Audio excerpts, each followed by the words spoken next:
Sometimes, for some people, they have to see someone or know someone do it. And for us, I think if we set our sights on it, we're going to do it.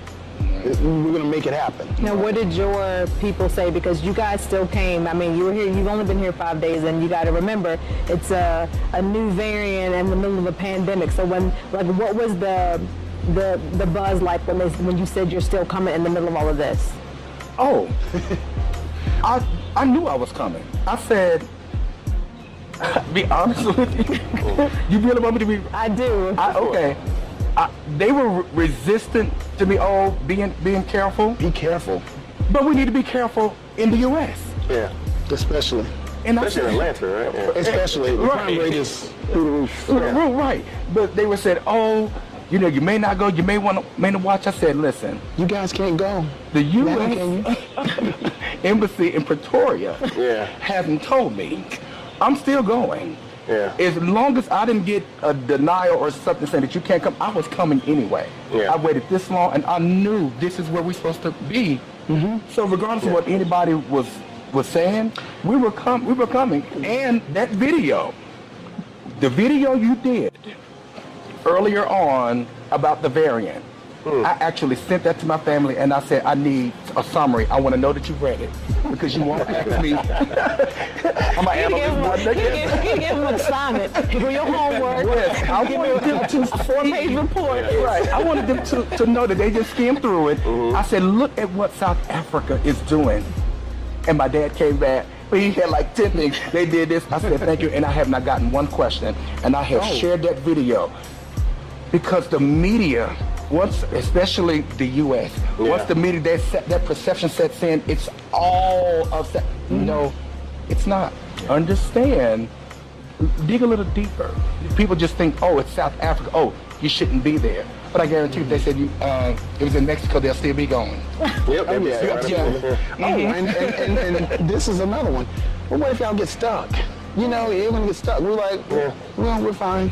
Oh, yeah. We'll get back when we can. Oh, I know exactly what I said.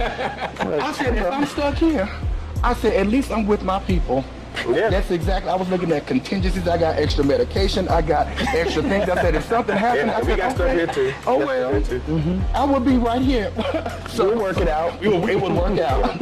Well, you're not. I don't want to go home no way. Well, you're not gonna get stuck because you're a citizen. Don't make sure you get back home. Exactly, You're not gonna get stuck. But yeah, I understand there are some people that got stuck before, and trust me, they was like, oh, shame.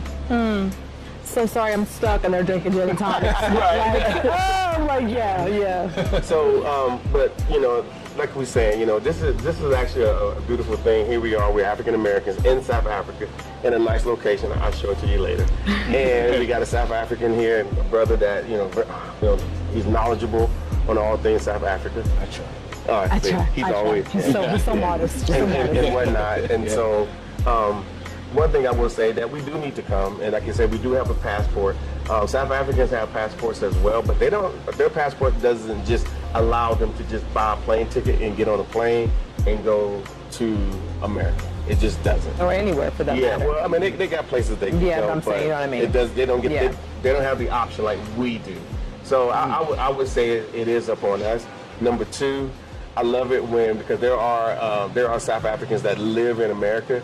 And we get a bunch of, they're so Americanized. Just like I'm so South African. South African. Like, for example, they don't leave comments, they email us. And most Americans don't leave comments on our YouTube channel. They usually send us emails. So we get a lot of emails, we read a lot of emails. And so they always email it, and they are just so proud the fact that Americans and South Africans are coming together, coming to the continent, changing the narrative, telling their stories like you guys are. And somebody's going to see this and going to be like, you know what? I was having those same issues, but you know what? I'm gonna go ahead because I saw these two brothers, and coming to South Africa is cool. We're gonna make it cool.